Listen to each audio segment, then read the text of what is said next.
onda? ¿Cómo están? Me da mucho gusto volver a verlos en este su programa, El Mundo del Arte. El día de hoy les voy a hablar de una mujer que me inspira, una mujer cuya obra artística ha marcado el mundo del arte y el mundo del arte mexicano en especial. Una mujer que a lo mejor deberíamos saber más, que a lo mejor considero que está un poco infravalorada, que no conocemos más de su trayectoria y que vale la pena echarse un chapuzón y ver qué hizo, cuál fue su vida, conocer por qué me inspira, por qué puede inspirar a muchas otras mujeres, ese carácter rebelde, y es Leonora Carrington. O sea, Leonora Carrington fue una mujer maravillosa, guapísima, inteligente, culta y una grande del arte que vivió de 1917 a 2011. Ella tuvo varios periodos de locura, fue encerrada en varias ocasiones, vivió estos momentos de encierro, pero gracias a la pintura, gracias a la poesía, gracias a su escultura, gracias a sus escritos, a su diario, a todo lo que ella hacía en su obra plástica y en su obra literaria, pudo ser libre aún en estos momentos de encierro. Ella conocía y decía que era muy pegada y muy sensible al mundo lleno de magia, con gnomos, chamanes, astros. Dice, cuenta, que desde niña ella siempre tuvo experiencias paranormales y por eso ella estuvo también muy ligada y muy apegada, inspirada en la mitología celta. Si nosotros nos vamos a la mitología celta, vemos también que es muy rico leerla, estudiarla, que vamos a encontrar criaturas fascinantes. De hecho, el Halloween, como conocemos, nace mucho de la cultura celta, porque se había estos monstruos, había esto, y pues lo adoptamos nosotros como una festividad. Sin embargo, vale la pena también algún día echarse un pequeño chapuzón en la mitología celta o en la mitología que queramos, porque toda la mitología es maravillosa, ¿no? La más conocida, la mitología griega, que es súper interesante también y que nos podemos pasar años y toda la vida estudiando. Pero bueno, volvamos a Leonora Carrington porque de repente desvarió un poquito, lo pueden notar.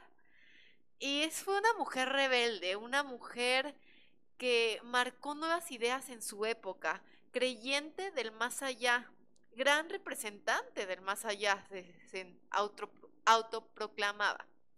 Fue surrealista, perteneció a este movimiento que marcó la historia del arte y también que tuvo una gran presencia en México y aunque pertenecía a este movimiento, ella odiaba que la etiquetaran, que la catalogaran. No le gustaba poner etiquetas a las personas, ni le gustaba que le estuvieran diciendo que ella pertenecía o esto o aquello. Ella simplemente quería expresarse con libertad. Formó parte del grupo de André Breton, Benjamin Peret y Max Ernst, también súper reconocidos artistas. Es importante destacar que el surrealismo es un movimiento que fue dominado por hombres. En general, en el arte, en la ciencia y todo, han sido campos que a través de la historia han sido dominados por hombres y a poco las mujeres han hecho su labor, han luchado por pertenecer a estos movimientos y defender su posición como mujeres. Sin embargo, este movimiento en particular era muy cerrado a la perspectiva de que hubiera mujeres trabajando en él. Entonces ella se impuso y cuestionaba los sesgos machistas que tenía este movimiento y declaraba ir en contra de la idea de que las mujeres eran musas. Ella cuenta que estaba André Breton y el André Breton sostenía que una mujer debía ser inspiración para la obra, ¿no? Era este ser celestial que iba a inspirarnos. Sin embargo, ella se peleaba con él y decía, no, o sea, una mujer es de carne y hueso, una mujer no es como la están pintando en ese cuadro.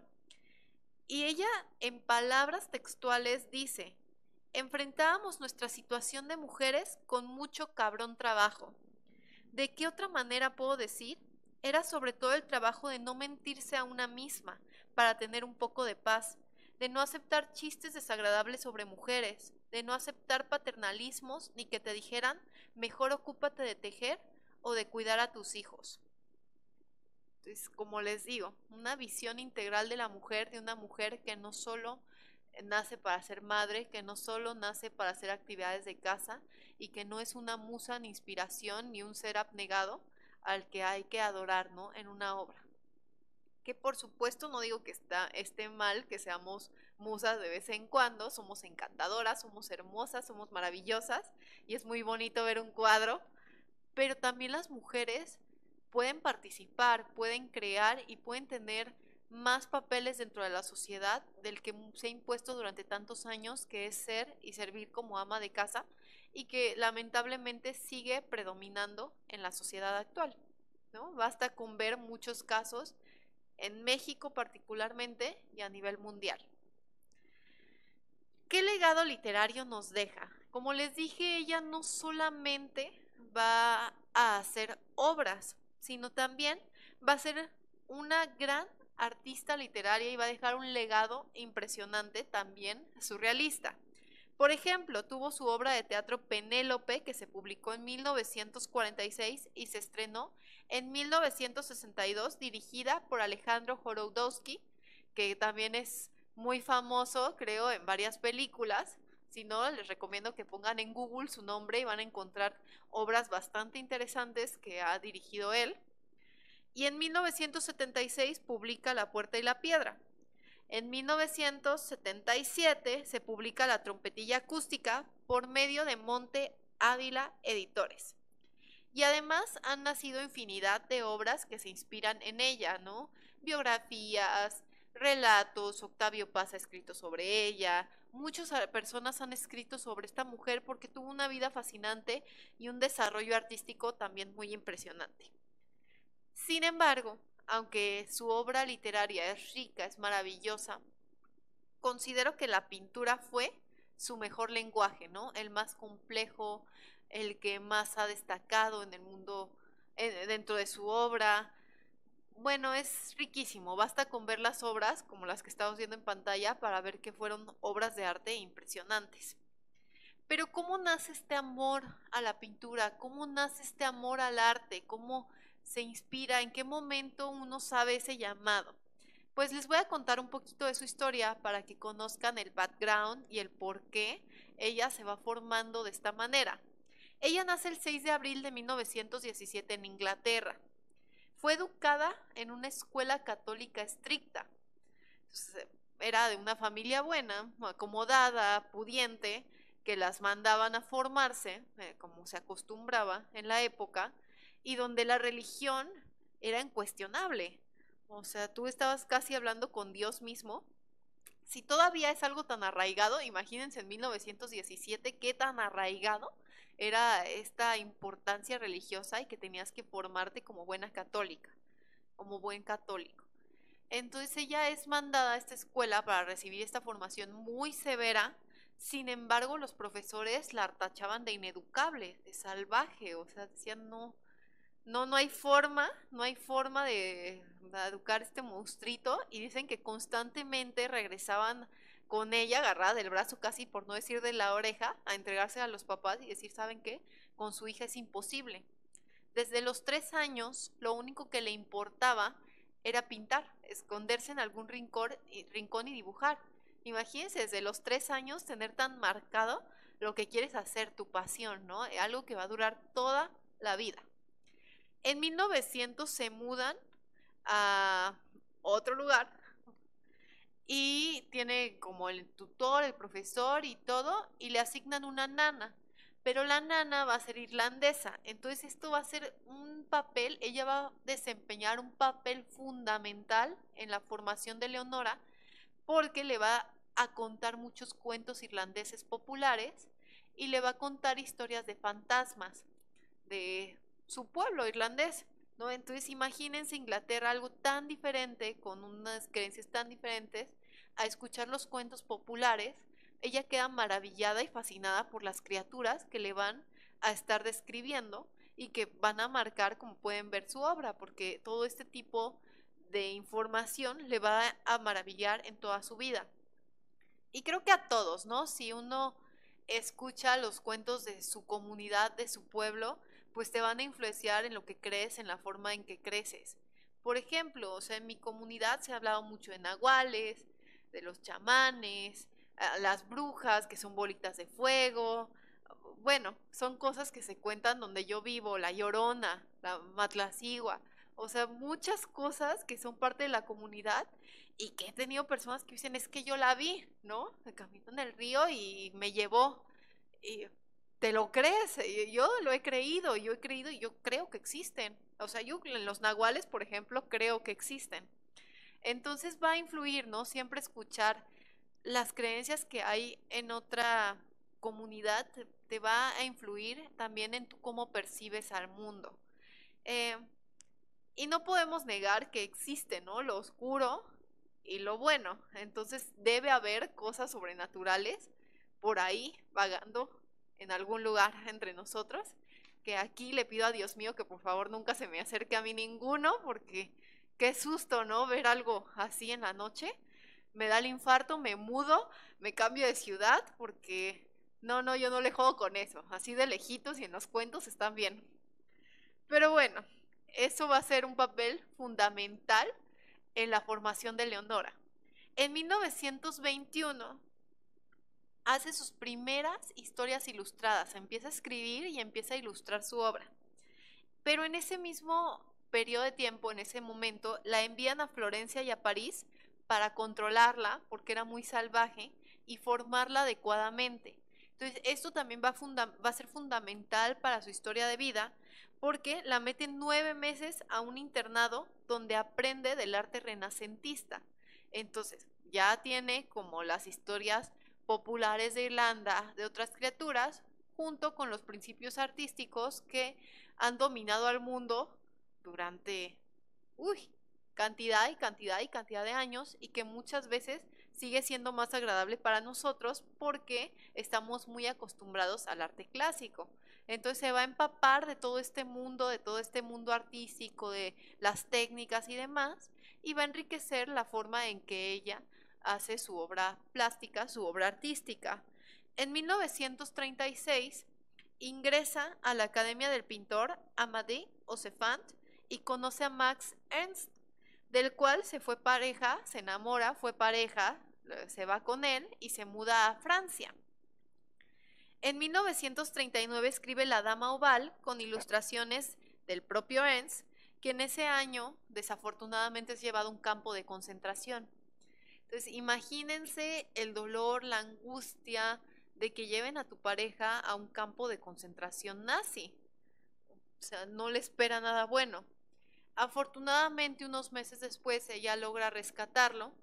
Sin embargo, al poco tiempo se lo vuelven a llevar y ya no hay forma en que pueda sacarlo de ahí. Entonces ella huye a España, donde sufre un colapso mental, una crisis, y es encerrada 6 meses en un psiquiátrico de Santander. Entonces ese fue el primer colapso mental que va a tener en su vida, y también es la última vez en que ve a su pareja Max Ernst. Nunca lo volvió a ver después de que se lo llevaron a ese campo de concentración. En 1941, ella ya fue internada en el psiquiátrico, pasa por este periodo de desequilibrio mental, y en 1941 su padre pide que la transfieran al sur de África. Entonces, imagínense, se la van a llevar lejísimos como piececita de ajedrez, y entonces ella se escapa y huye a Lisboa y se refugia en el consulado mexicano. Estando ahí en el consulado mexicano, ella quiere salir del país. Entonces contacta al escritor Renato Leduc y le dice, nos vamos a casar. Y se casan y así consigue la visa para viajar a Nueva York.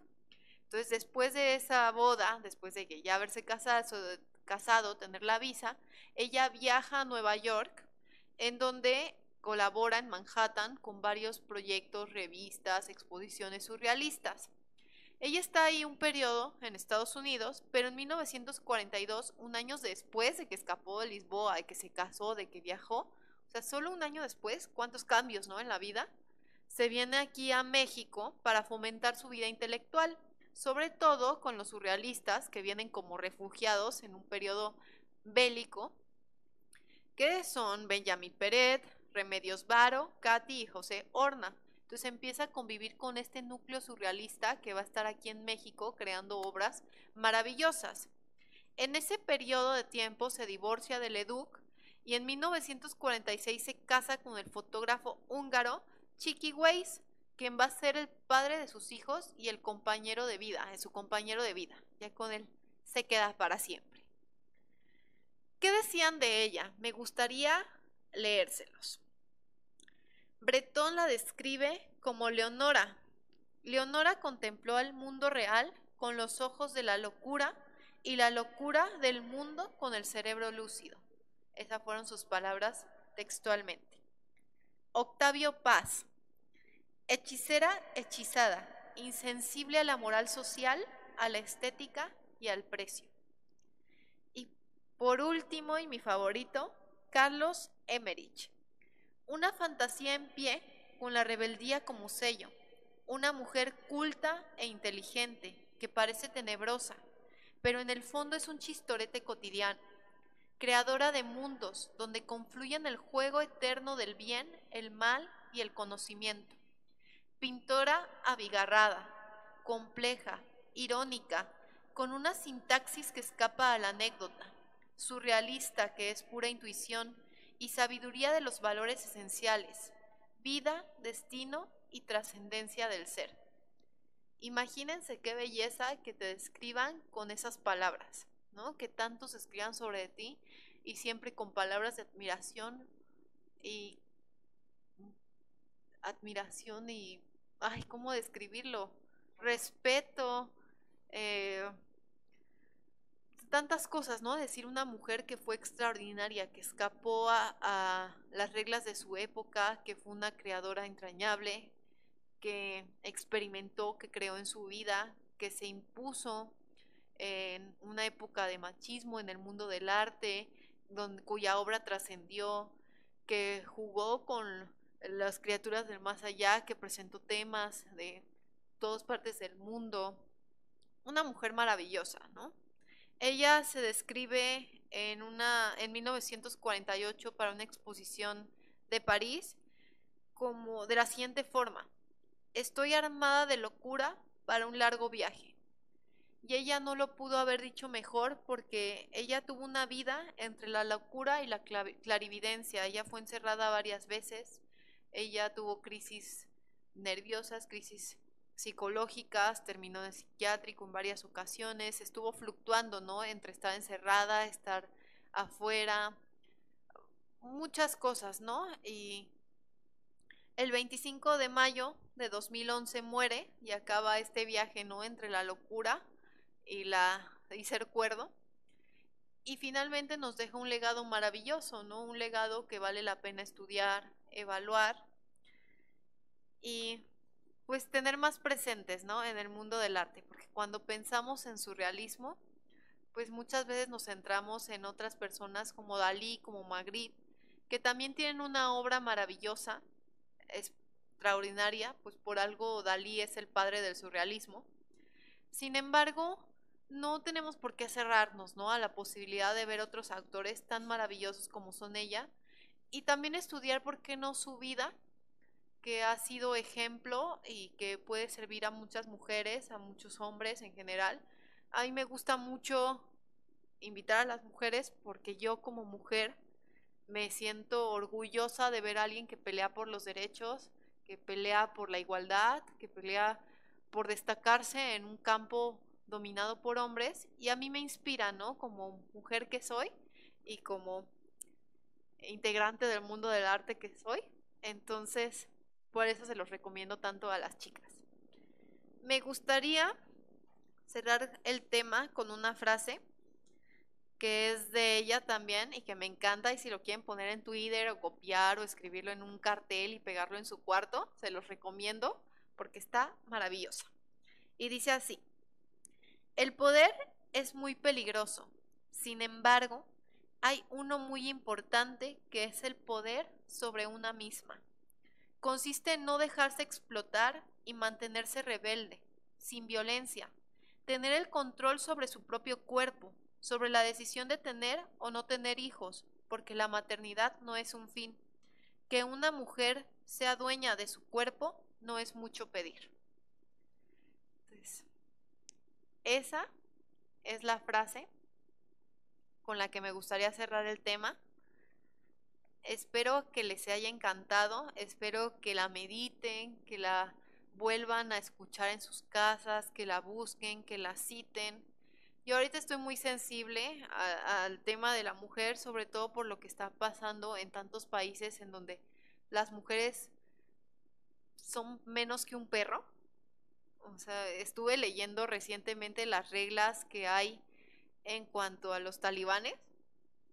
Imagínense no poder pisar, no poder hacer un ruido al pisar, porque si haces ruido estás provocando y excitando a una persona y entonces te pueden apalear porque tu pisada hizo un ruido. No poder reírte, no poder asomarte a la ventana, que en lugar de que se reúna la gente a ver el box, un partido de fútbol, se reúnan a ver cómo apedrean, apalean y matan a las mujeres. O sea, se me hace una cosa terrible, entonces ahorita estoy muy sensible. Y por eso me gusta también mucho esta frase, porque efectivamente no es mucho pedir, ¿no? Que cada uno, hombres, mujeres, tengamos la decisión sobre nuestro propio cuerpo, o sea, la libertad de decidir qué queremos o no hacer, siempre y cuando, por supuesto, no dañemos al otro o nos metamos con los derechos individuales del otro. Acordémonos del código de los samuráis que ya vimos en estos programas. Y por eso me gusta tanto esta frase. Entonces se las dejo para que la escuchen. Si la quieren volver a escuchar, denle así, regresar al videíto y anótenla, estudienla, péguenla en el vidrio de su cuarto, en el tocador, para que la vean todos los días. Y pues con esa frase me despido. Espero que les haya gustado mucho el tema, que se hayan pasado un rato ameno, agradable, que les haya dejado aunque sea algo nuevo, chiquito, chiquito en su corazón de, del arte, de estos personajes maravillosos y que se vuelvan a conectar el siguiente, dentro de 15 días, para la siguiente emisión del Mundo del Arte. Les mando un abrazo y me despido con mucho cariño de ustedes.